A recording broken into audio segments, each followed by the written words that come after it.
wele kun ye wulada in na comme u y'a fɔ cogo min na an ka sɔrɔsiw bi lahalaya min kan bi dama tɛ nin kelen fana tɛ a ɲininen don maliyɛn ɲuman bɛɛ fɛ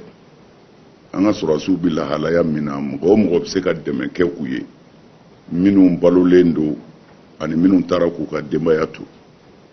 parce que an bɛɛ b'a dɔn an bi lafiya o lafiya la ala ka lafiya de don mais an bolo an hakili sinen bɛ an ka sɔrɔsiw de ma ani an ka finitigi bɛɛ k'a fɔ ni ala sɔnna ni ala ka dɛmɛ ye olu de bɛ se ka don an ni tɔɔrɔ bɛɛ cɛ min bɛ faamu olu de bɛ ka sa dekun bɛɛ bɛ olu de kan mais o ye baaraw yɛrɛ min choisi mais u kan ka fo o fana kan olu minnu y'o choisi ni dekun fana nana jamana kɔnɔ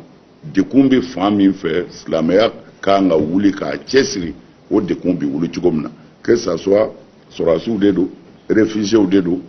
an yɛrɛ balima dama de don yan o ye silamɛw ka baara ye fɛn ti silamɛ karamɔgɔ yɛrɛw bolo fɛn ti silamɛ karamɔgɔw bolo mais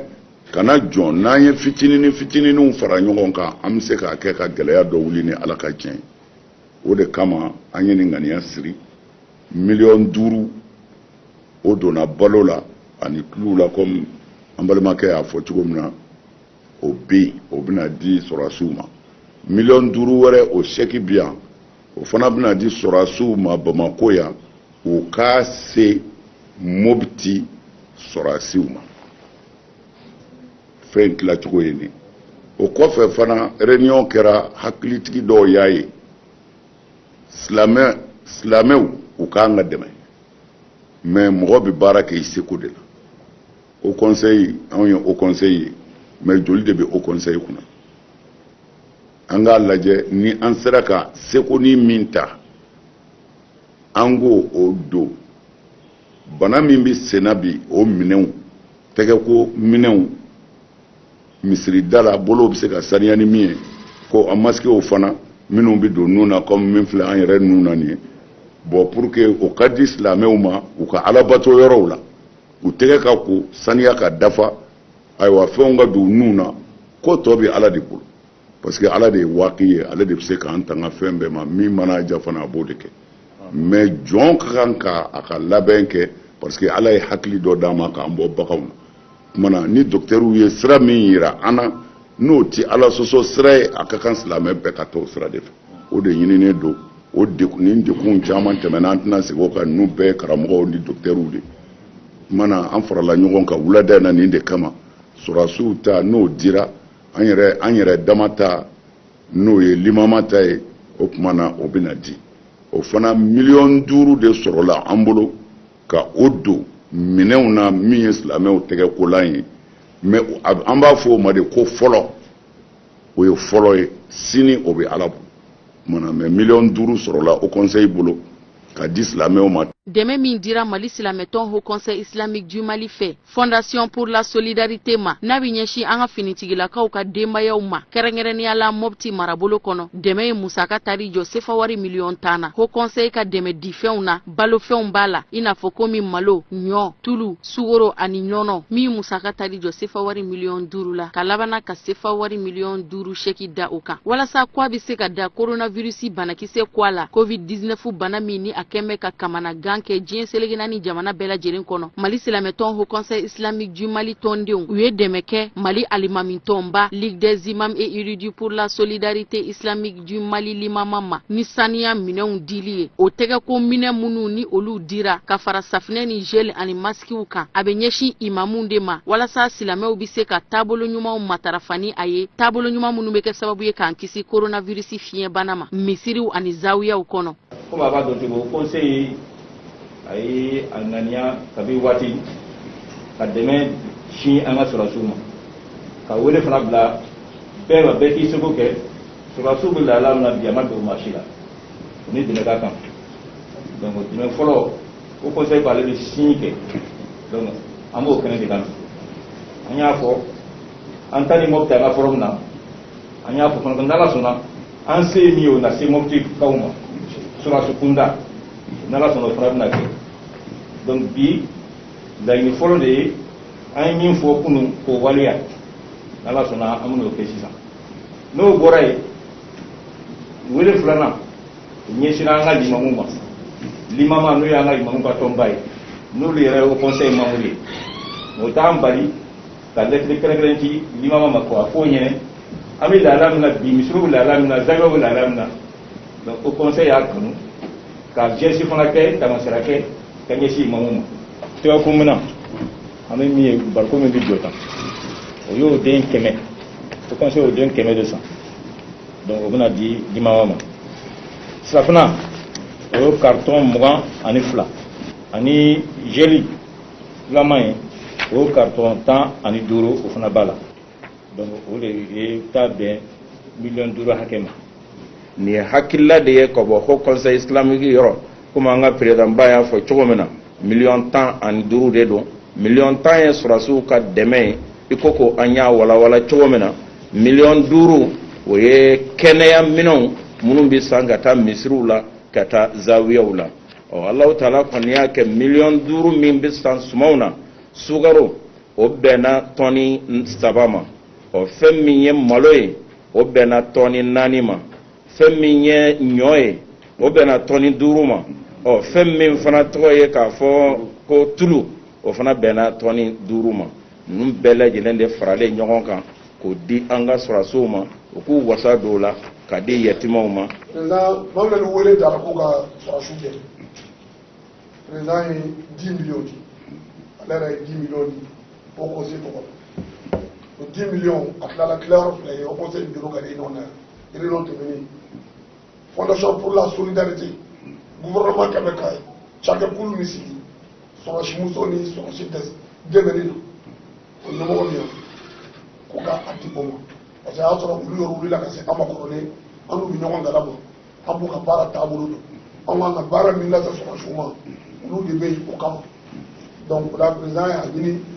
ye wari dili kɛ bureau y'a ɲini ko ka tila fila ye tilancɛ k'o wari jɛ di u ma tilancɛ k'o don balo la sukaro malo tulu sunkalo ɲɛkɔrɔ la don k'a d'u ma u k'o fana lase sɔrɔsimusow ni sɔrɔsidenw ma.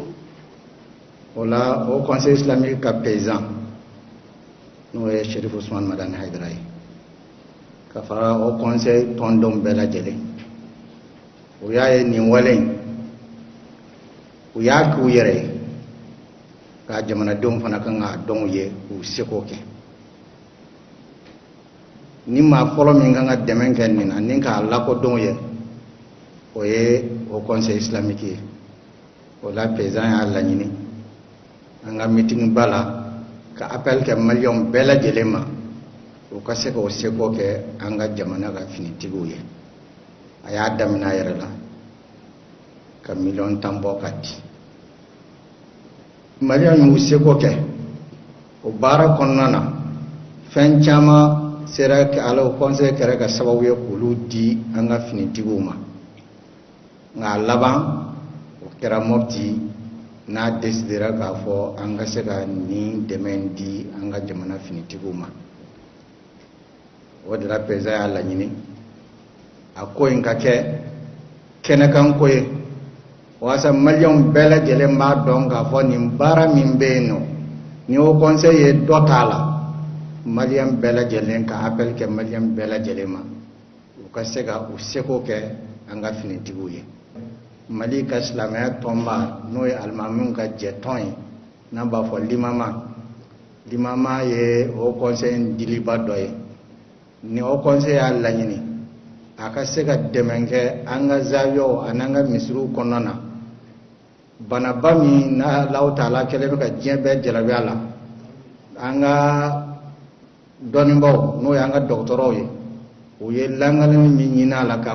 lakalali min kan ka k'a la jamajɛyɔrɔ la n'o ye tɛgɛkoliw ye o ni zɛliw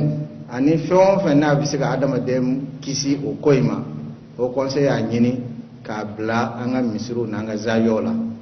tɛmɛ sira wɛrɛ t'o la f'an ka alimami tɔnw ni misiri ko fɔra i ye alimami fɔ ni alimami fɔ i ye misiri ko fɔ. Dɛmɛ in ɲɛsinna maa minnu ma a dili kanuna kosɛbɛ u fɛ nisɔndiya kɔnɔ u ye waleɲumandɔn foli kɛ ka ɲɛsin Haut Conseil Islamique du Mali ma ni adamadenya dɛmɛ ɲɔgɔnya waleya in ye Mali silamɛtɔn Haut Conseil Islamique du Mali y'a kanu ni ka ŋaniya jira kɛ k'u fanga fara jamana maa ɲɛmaw fanga kan hinɛ ni makari ni dɛmɛ ɲɔgɔnya kadara kɔnɔ bari sabu ka d'a kan silamɛ diinɛ dɔɔnin bɛ ni o waleya ɲumanw de ye ni dɛmɛ di kun fɔlɔ min kɛlen filɛ nin ye Mali silamɛtɔn Haut Conseil Islamique du Mali maa ɲɛmaw fɛ a musaka faralen ɲɔgɔn kan a taari jɔ sefa wari $15 la diinɛ ɲɛmɔgɔ ninnu y'a jira k'a fɔ ko dɛmɛ ɲɔgɔnya in tɛna dan nin ma baaraw bɛɛ lajɛlen kuncɛra ni duwawu don ye. Alibi ani Haut Conseil Islamique du Mali ɲɛmaya so bɛ ɲɔgɔn bolo dɛmɛ in kɛra ka ɲɛsin maa minnu ma kɛrɛnkɛrɛnnenya na u ye u ka nisɔndiyaw yira Luti Sidibe ale ka kuma galamani na an ka jɛ an ka ɲamadali kɛ o fɛ. Imama tɛ jamakulu ye ko seba bɛ u la ni imama ko ka foli kɛ o conseil ye imama de ye cɛ min sigilen ye nin bureau min bɛ imama kɔnɔ n'o ye wajuli kɛ bureau ale de y'o président ye ni o ye wele kɛ n'o ye imama wele a y'a yɛrɛ wele de a ye ka min kɛ nin ye a ye ka hakilina min da nin ye a n'a ka jamakulu foyi tɛ imama da ka fɔ an ka jamakulu nin ye n'o ye o conseil ye fɔ ka dugawu k'a ye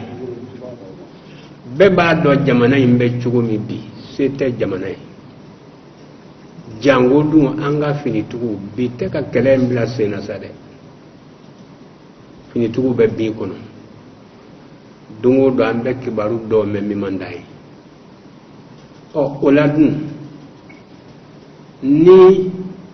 tɔnbolo belebele minnu bɛ yan ni o conseil y'o ɲɛmaaba ye n'an y'a hakili to an ka finitigiw la a ka kan koyi